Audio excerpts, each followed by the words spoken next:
Saludos a todos. Hoy es viernes 21 de enero y mi nombre es Denis Smalls. Esta es la reunión semanal, el informe semanal de la organización de la RUSH.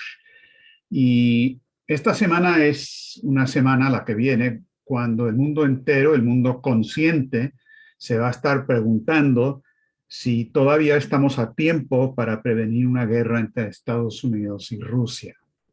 Ya después de las 3 reuniones que el secretario de Estado Blinken realizó durante su gira a Europa, precisamente ese título, ese encabezado, si estamos a tiempo o no para prevenir una guerra entre Estados Unidos y Rusia, es el título de una conferencia urgente que va a realizar el Instituto Schiller mañana a las 14 horas hora de Washington, con la participación no solamente de Helga Seppler-Rusch y otros expositores del Instituto Schiller, sino también con algunos, o por lo menos uno, quizás varios diplomáticos de países importantes en este momento actual, así como también gente experta de Estados Unidos y de Europa sobre el tema del peligro de guerra. Entonces, de entrada, los quiero invitar a todos a esa reunión. Obviamente habrá interpretación simultánea y todo esto es por Zoom. Van a poder encontrar la información en la página de EIR, resumen ejecutivo, para que se conecten.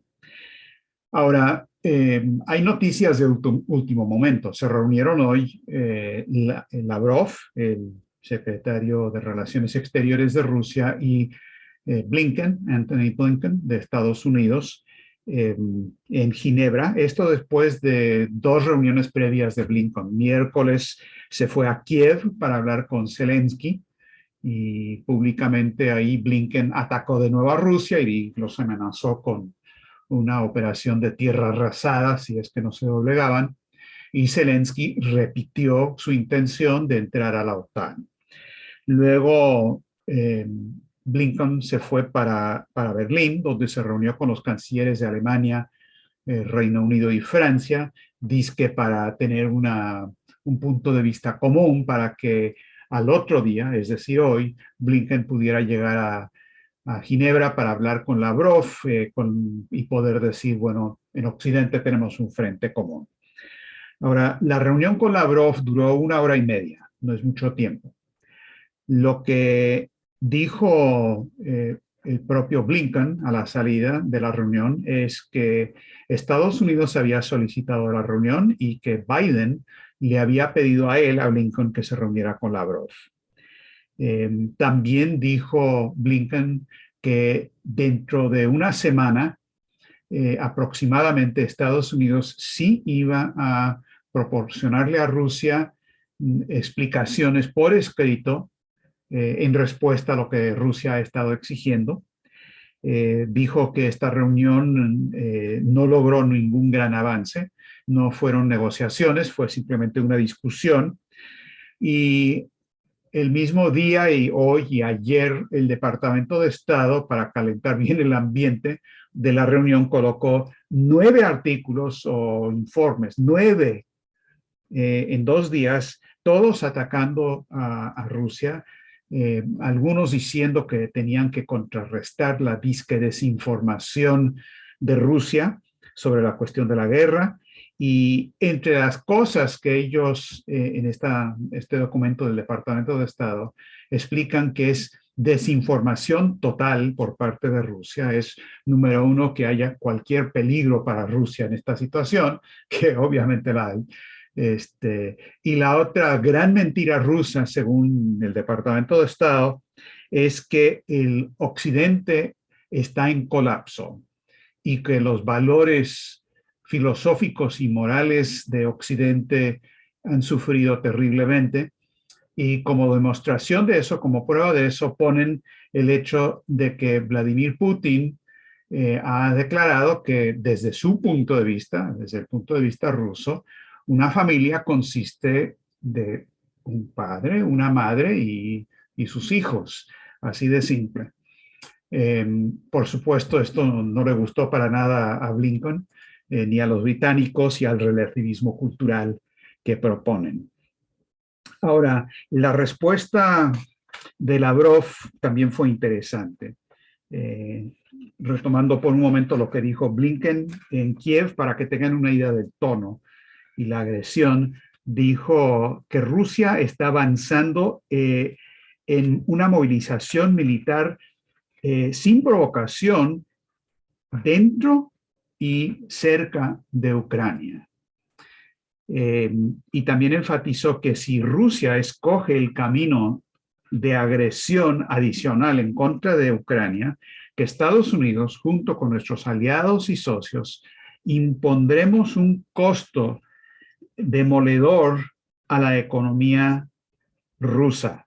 También fortaleceremos la presencia de la OTAN en los estados aliados cerca de Rusia, y también aumentaremos el apoyo militar defensivo a Ucrania más allá de lo que ya les estamos dando. Entonces, Blinken no llegó con ningún tono de calmar la situación. Ahora, lo que Lavrov dijo antes de la conversación con Blinken, veterano diplomático que es, empezó diciendo que muchas gracias por ustedes haber propuesto esta reunión. Luego dijo, ayer nosotros nos tomamos mucho tiempo para familiarizarnos, dijo, con toda la información, una gran cantidad de información preparada por el Departamento de Estado sobre la supuesta desinformación de Rusia. Y he leído todo eso con gran interés, pero sí quiero decirle que tengo la esperanza, espero que no todo el mundo en el Departamento de Estado ha estado trabajando en estos materiales, y por lo menos que algunos sí estaban trabajando respecto a la esencia de nuestras propuestas sobre la sustancia.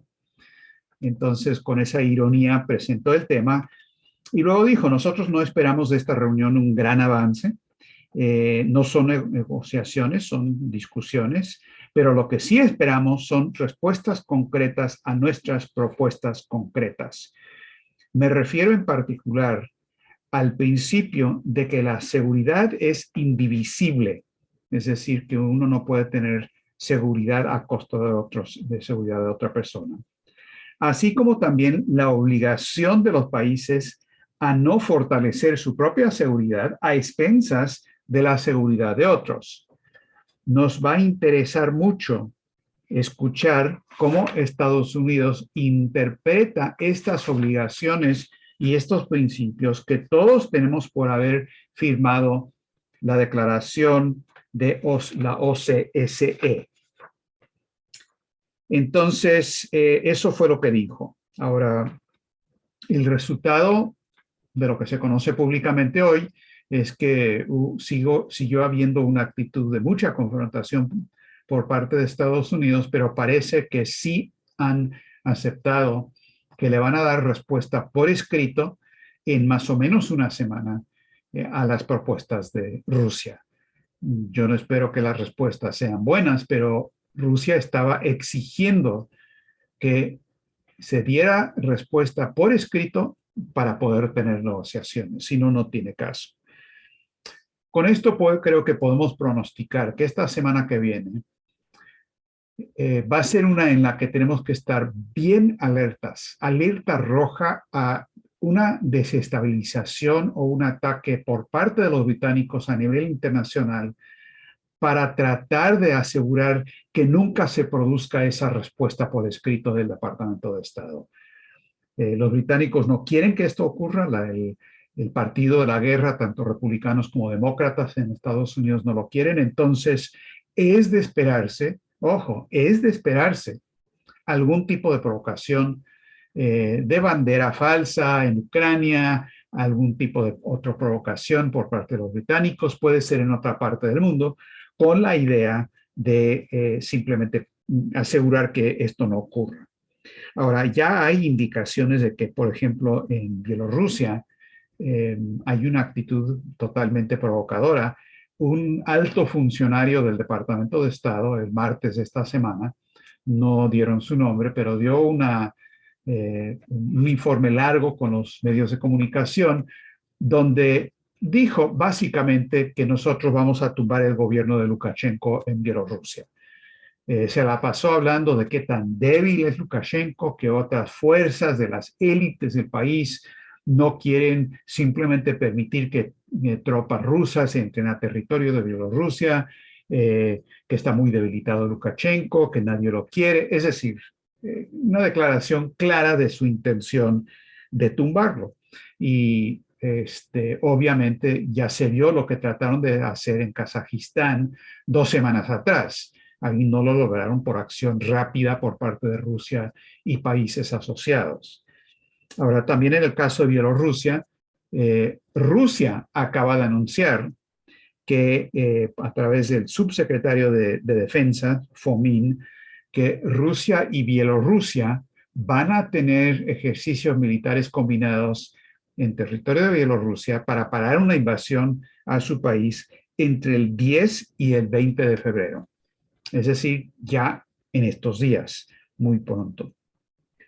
Ahora, ante este cuadro que va rumbo a una confrontación, si es que no logramos desviar el rumbo actual, sí existen fuerzas de oposición dentro de Estados Unidos. Algunas de estas voces han estado dándole entrevistas a nuestra revista EIR y se han publicado. El embajador Chas Freeman, y otros, y van a ver más que se van a publicar ahí, porque ven en las publicaciones de la Rush una plataforma para la cordura en Estados Unidos.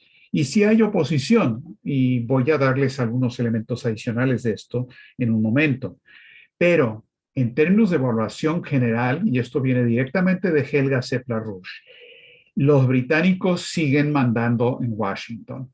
Hay algunas intenciones de que Biden, siendo un político pragmático y no un ideólogo del Imperio Británico, pero un político pragmático, piensa que la idea de lanzar una guerra en dos frentes en contra de dos superpotencias nucleares, Rusia y China, pues como que no es tan buena idea y por qué no hablamos un poco.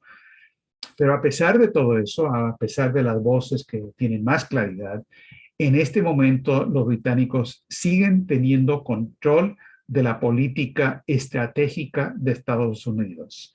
Y eso es lo que tenemos que cambiar si hemos de evitar la guerra. Ahora, les quiero mencionar y leer un par de citas de dos individuos que sí reconocen lo que está pasando en términos de la gravedad. Uno es el señor Gilbert Doctorao. Él es analista político que reside en Bruselas y Doctorao es bastante conocido, muy vinculado a círculos pro paz en Estados Unidos, pero es un experto en los asuntos estratégicos nucleares. Y él lo que dijo es que los rusos, Putin en particular, ha hablado de que van a adoptar, si es que hay represalias estadounidenses, medidas técnico-militares de represalia apropiadas. Y Doctorao dijo lo que él piensa que quiere decir con eso Putin. Putin no ha querido precisar. Una de las cosas que dice Doctorao es que es muy probable que los misiles balísticos de corto alcance, los SS-26 Iskander-M, con armamento nuclear, se pueden desplegar tanto en Bielorrusia como en Kaliningrado, que acuérdense es un enclave ruso dentro de Europa, pero es propiedad por parte del territorio de Rusia. Una de las cosas. Segunda cosa que podrían hacer es, y esto nosotros también lo habíamos mencionado, colocar misiles de crucero hipersónicos Zircon lanzados desde el mar con armamento nuclear y colocar esos armamentos frente a la costa de Washington, D.C. Y lo que dice Doctorao es lo siguiente. Rusia ha declarado antes que podría utilizarse este sistema Zircon para destruir la capital de Estados Unidos antes de que el presidente pudiera escapar en el Air Force One, el avión especial del presidente. Cierra comillas. Entonces, hay gente que sí reconoce este peligro, eso es lo que dijo Doctorao.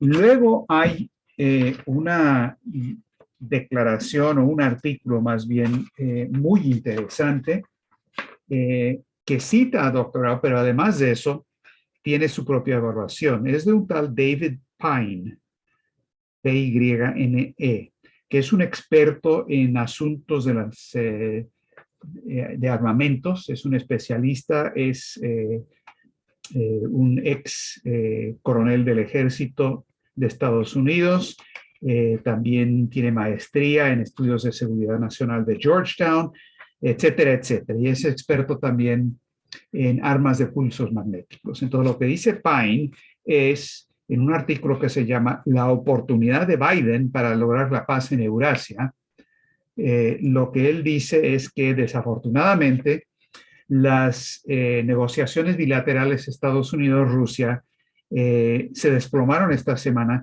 después de que la delegación de Estados Unidos, según se informa, se negó a ofrecerle cualquier concesión a Rusia respecto a sus preocupaciones de seguridad muy legítimas.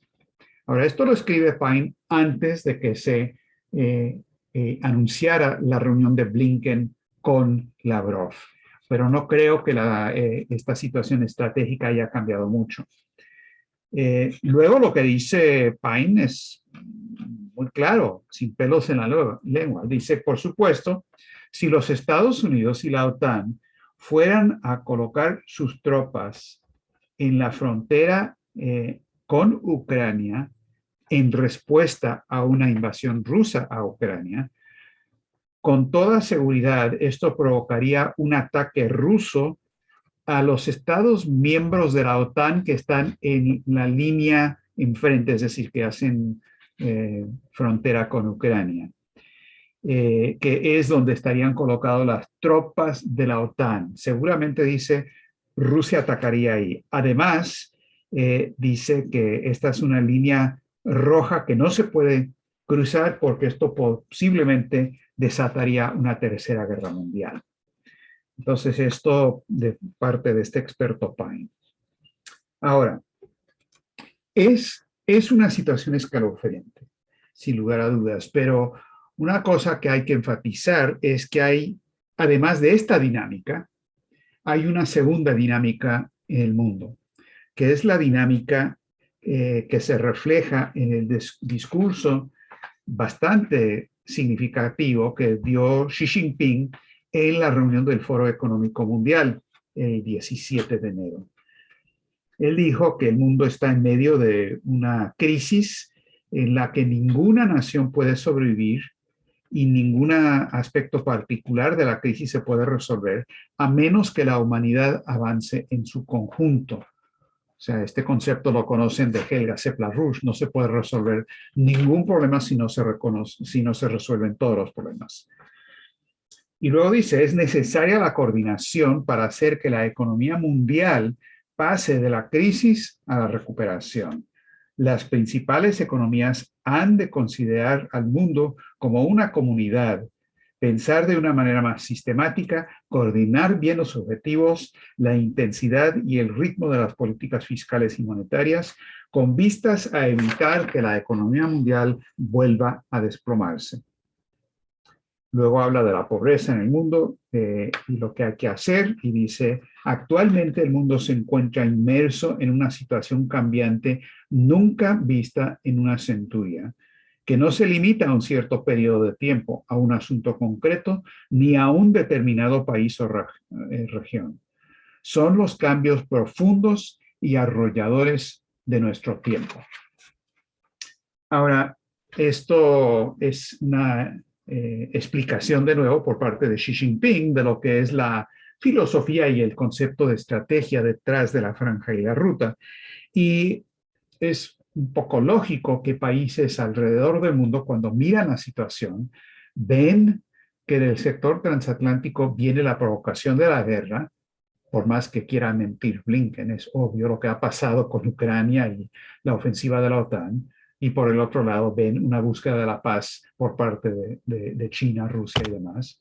Ven la economía donde por el lado de China hay 850 millones menos de pobres y tienen un crecimiento económico en medida en el PIB, que no es buena medida, pero ni modo, de 7-8% este año, cuando todo el occidente se está desplomando, cuando están avanzando en ciencia y tecnología y occidente verdaderamente no, cuando respecto a la COVID, China tiene una política de cero COVID y casi han tenido nada más 5,000 muertos, como lo discutimos la otra vez.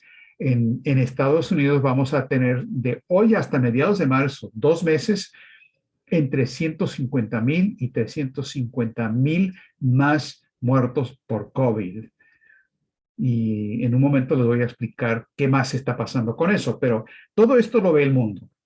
Y hay cierto miedo que tienen, obviamente, desde el lado estratégico respecto a Estados Unidos y demás, pero hay países que se están moviendo. Irán, el presidente de Irán visitó a Rusia esta semana y llegaron a acuerdos de desarrollo combinado mutuo, de industrialización, por 20 años. Esto es muy parecido a lo que lograron con China, un acuerdo de 25 años, lo que es importantísimo para Irán. También se están realizando ya esta semana maniobras militares conjuntas entre Irán, Rusia y China. Otra indicación de la oposición que existe, con una idea diferente de lo que debe ser, es uno de los dirigentes de la CDU de Alemania, se opuso totalmente a la idea de atacar a Rusia sacándolos del SWIFT, de los acuerdos bancarios mundiales, que esto destrozaría a Occidente, al igual que Rusia, y que Alemania tiene que tener una relación positiva con Rusia porque la economía de Alemania depende de eso. Y yo incluiría dentro de esta misma segunda dinámica el hecho de que el presidente de Argentina, Alberto Fernández, va a viajar este febrero a primero Rusia y luego China para firmar un acuerdo, un memorándum de entendimiento con la Franja y la Ruta. Y hay sectores en México y otros lados que entienden la importancia de eso para todo el continente. Así es que esto hay que verlo desde la perspectiva estratégica y no desde dentro de Argentina, como todo. Hay que verlo de esa manera, como dijo Xi Jinping y como también siempre ha insistido Renaud Laroche. Ahora, el telón de fondo de este cuadro estratégico con estas dos dinámicas que les he descrito es la crisis económica y financiera mundial, que como Lyndon LaRouche lo estuvo denunciando por años y décadas, es lo que impulsa y motiva el peligro de guerra, porque el sistema financiero especulativo, el cáncer de Occidente, tiene que imponer condiciones de austeridad para mantener esa burbuja tan extrema, esas condiciones tan maltusianas, tanta despoblación, que obviamente no pueden tolerar una oposición encabezada por gente con países como China y Rusia. Y de ahí el peligro, por la urgencia, la necesidad de eliminar esta oposición real, actual o potencial.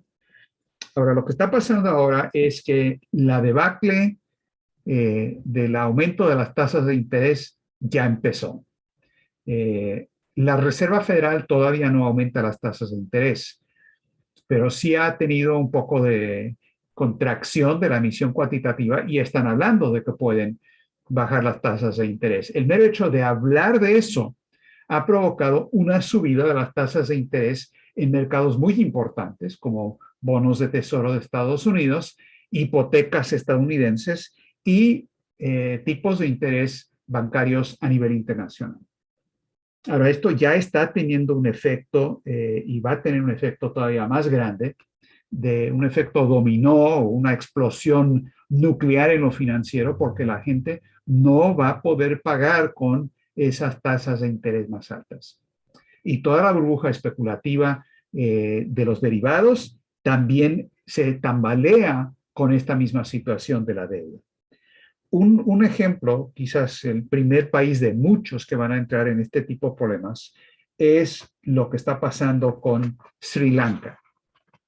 Ahora, el Banco Mundial esta semana emitió una evaluación de la situación de la deuda mundial y dijo que hay un peligro total de incumplimientos desordenados, dijeron. Y hay 74 países de bajos ingresos que están ante ese peligro. Y claro, la propuesta del Banco Mundial no sirve para nada. Es simplemente una reorganización de la misma deuda y aplazar lo mismo. Es decir, te dicen que tienes que tomar veneno y el Banco Mundial dice, ¡qué terrible! No deben tomar veneno hoy. Debemos darles una pequeña aliento y para que tomen el veneno de aquí a una semana. Esa es la política económica del Banco Mundial. Ahora, algunos economistas en Sri Lanka sacaron una declaración que dice lo siguiente: ellos están pidiendo al gobierno que suspenda los pagos de la deuda de manera temporal y que use sus reservas escasas que tiene para comprar alimentos, combustible y medicina.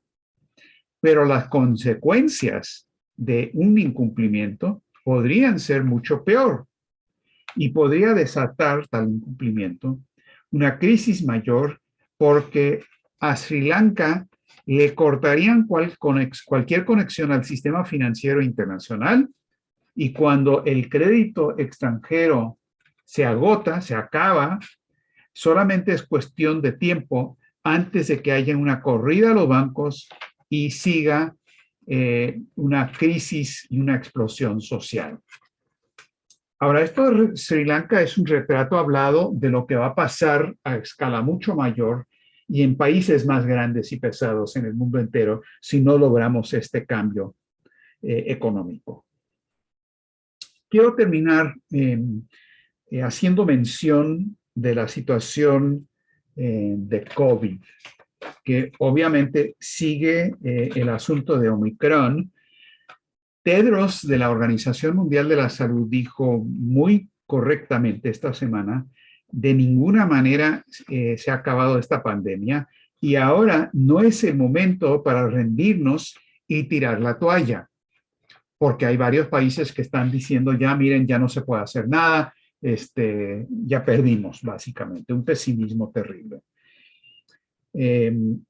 Ahora, un ejemplo de esto es el hecho de que en el estado de Kansas, en Estados Unidos, el gobierno del estado anunció que ya no van a ni tratar de trazar los contactos de la gente que tiene COVID porque no se puede.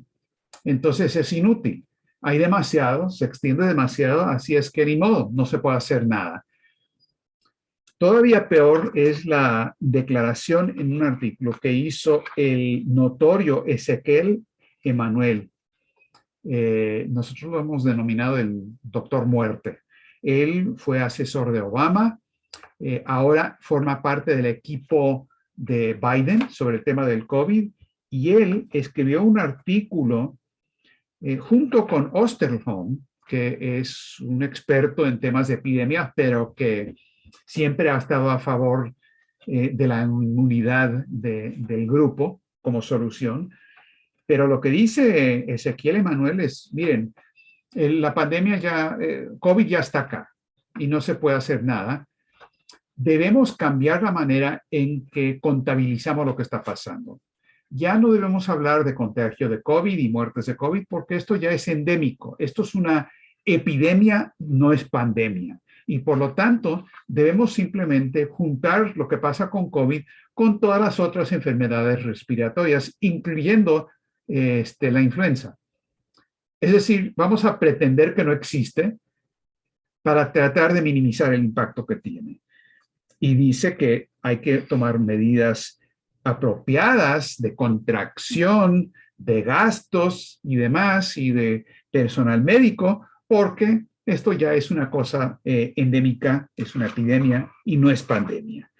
Esto es maltusianismo descarado y se basa en un pesimismo que sí está cundiendo a nivel planetario. Y esto es muy importante reconocerlo en todo nuestro trabajo organizativo. El pesimismo general nace del terror que tiene la gente. Ven una situación aterradora, no ven solución y dicen, bueno, ya nos vamos a morir todos, no se puede hacer nada. O dicen, yo soy una persona nada más, no puedo hacer nada. O dicen, este es el momento para disfrutar de la vida a través del hedonismo. Es el terror que produce esto cuando la gente tiene terror y no ve una solución. Y esto hace que brote un concepto del hombre francamente bestial, un concepto del hombre como si fuéramos animales, como si no tuviéramos propósito mayor que satisfacer nuestros propios gustos y placeres, y la gente empieza a actuar de esa manera.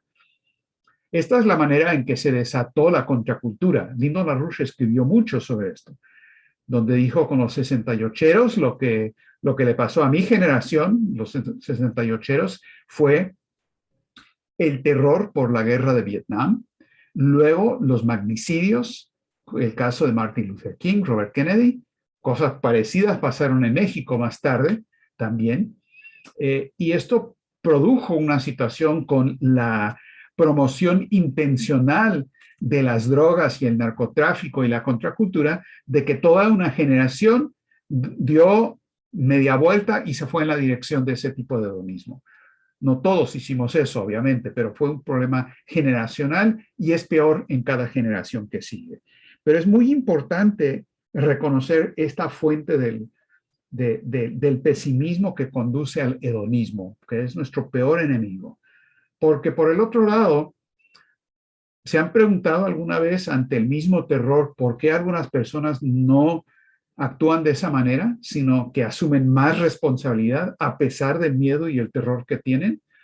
Porque algunas personas, cuando tienen claramente la posibilidad de que los van a enviar a la cárcel o los van a matar, como el caso de Martin Luther King es notorio, el caso de LaRouche es notorio, el encarcelamiento, o si quieren, remóntense a siglos pasados, a los mártires cristianos que pudieron enfrentar el circo romano y los leones con una confianza de que había algo mayor que ellos como individuos y que por lo tanto eso es lo que les dio cierta fuerza.